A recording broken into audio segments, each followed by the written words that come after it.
Like there's people who eat way more than I do. I eat my meal, that's it. Hi. Can you address the rumors you're having issues getting your visa to return? No, I can't address that because it's imaginary. But okay, I have a question about that, curious. Why do people care? You know, I see people like, I'm sure, I haven't seen it, but I'm sure it happens. I don't even have to look. People have 5 million hour live streams about my visa status like it's anyone's business. Why is it such a big point of contention? You know, travelers have to deal with immigration, you know? Like, why is that a big deal?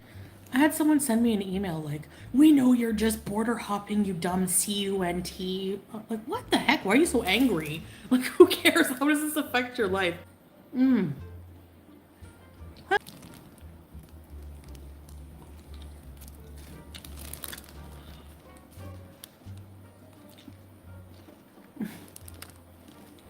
People are jealous I'm on a visa run?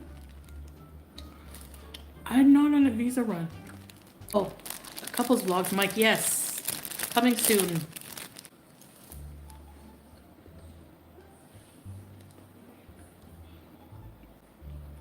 I called a pineapple a coconut? When? Whoa. That's a real pineapple. That's what I'm drinking from, a pineapple. Okay.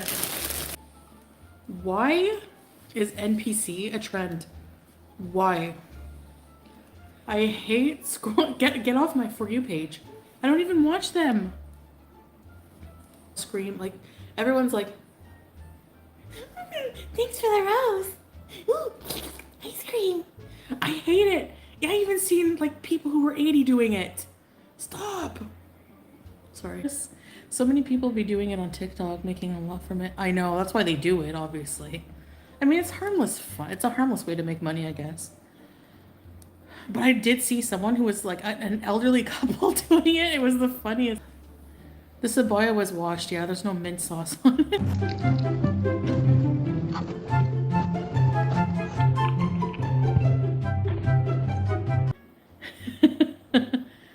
Yeah, I mean, I wash my clothes every so often. Sure, Jan. Like, maybe not as often as at home because we don't have a washer dryer, but I still get them done here at the hotel. You know, and, you know, I've heard people say, like, kind of criticize my live streams, like, why even go live if you have nothing to talk about? Like, when did I ever have anything to talk about? Like, Lockmas, that's an interesting subject to you. I mean, for me, my whole purpose of coming live is to interact with you guys. That's what I like give back to you guys. Like, I like to come and interact to you, and you give that to me too. Like, you come to my live stream, we socialize, we talk. So that's why it's kind of more like a Q&A thing, because I'm answering you guys, I'm talking directly to you guys. I'm not a live streamer who ignores my streamers, you know, like, or my chat. I'm very involved in the chat. I look at almost every comment, some I miss, and I respond to you. I don't know too many live streamers that do that. But I was thinking of that, like, maybe I have seen that as criticism too. I think that would be a really good idea. Maybe doing, like, putting a lot of effort into like a once a week, like, long live stream type of podcast in our like gaming room. Maybe I could look for guests to come on. Maybe I could do something like, did I confront the lady for filming you? No. Okay, I didn't even see her filming me. I saw a conspiracy theory that like people were like, she had to take down the video because she got in trouble. She's gonna go to jail. So many people want to see me in jail. It's really weird. And then the woman at the thing, I didn't see her do that. And if you even, it doesn't make sense because if you look in my edited video of the market, I kept the woman in staring at me. So I don't know. But do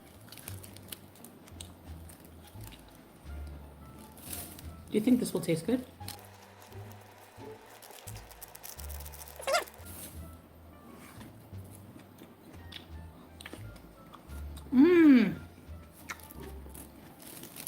Anything pickled. Ugh, that's another thing I can't get. I actually legit messaged my mom. She's like, hi, cutie, how are you? She checks in.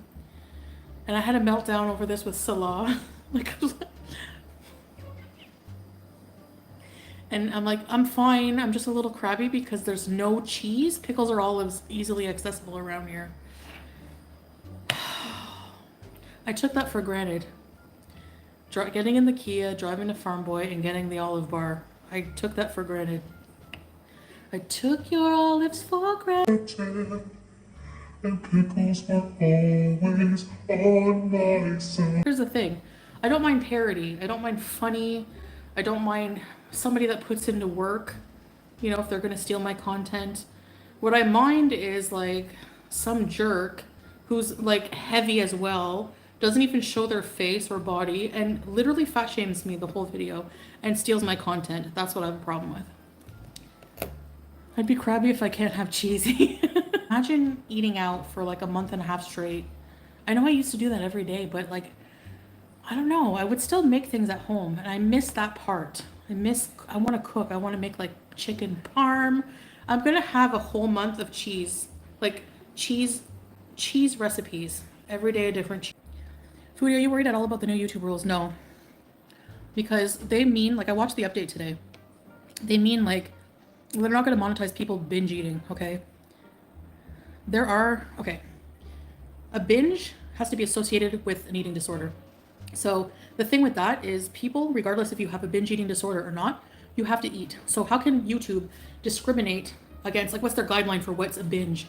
You know, I think they mean if someone comes on and is like counting calories, if someone's coming on and like restricting calories, if someone's coming on and being like, okay, this is a binge and eats like 20 chocolate bars in a row. You know, if somebody names it a food challenge though, because there's no disordered association with food to it, so it's not the same. I don't know what they're going to do about food challenges, but for me, like you'll see in my video I'm going to upload, I had a meal, you know, even my pizza was like this big. Most of the food I eat is not even that big, and it's not a binge. All of binging is done in secret, like away from everybody, because it's about, binge eating is a mental health disease. It's not just overeating. That's the difference, and that's what they have to differentiate between those. Same thing with Eugenia Cooney, okay? She's like at the other end of the spectrum of eating disorder. She's anorexic. I saw the most disturbing, I hate seeing these on TikTok of a person who had an account on TikTok coming for Eugenia, like wanting to deplatform her. And she was like really disgusting about it, like saying, don't worry, her problem, like she should be off of YouTube, you know, she should be off of TikTok, she should be deplatformed. She's glorifying, her reasoning was she's glorifying her eating addiction, her eating disorder. One, no, she doesn't. Because she literally, people have had to pull teeth, literally, to get her to acknowledge a little bit that she has an eating disorder. Not EET, she's not promoting anything.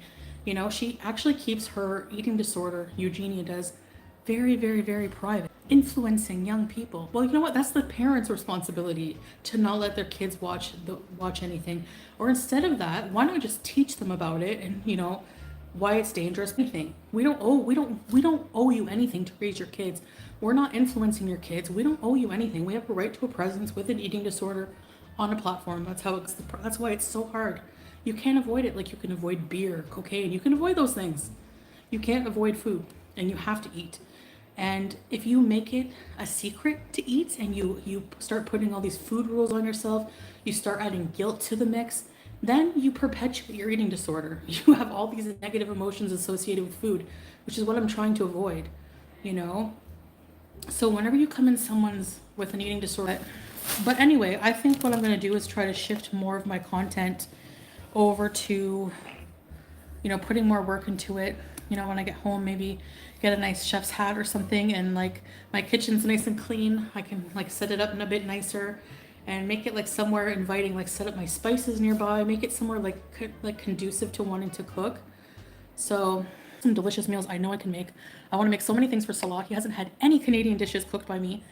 I want to make him creamy mashed potatoes and like Salisbury steak and chicken parmesan and chicken Alfredo and put in. Going forward, I plan on I want to do cooking, like I said, and I want to do some other content, maybe some podcasts or something, like some kind of show. I don't know. Remember when I had the Chantel show? That will take like a lot of work, and it's a hobby. It keeps my mind busy. It's something I like to do. And so I was like, it's okay. Like you can go. And then she immediately, she like just passed away, you know? Like I'll admit it. I don't care. Like it hurt to see people spreading those rumors about me that I didn't love my grandmother, that I was a disgusting grandchild because I was coked out and arrived skimpy and strung out. Never happened. I would never do that. People don't know me. We were so close. I did so much for her, and not just that, but I was like, we were so close. Like, she was like my second mom, you know? Just rumors, I know. But it still hurts to see when you're grieving, you know, and people are attacking you, and I don't know, super chat, you know? And people, the same people who attacked me for going online to cope with, you know, my hug box, having my beezers around, are the same people praising, you know, a certain reactor for going online for, you know, and not only that, but she went online to react to me and attack me. Like, I at least went online and just wanted to talk to you guys after everything that happened, you know? Thanks.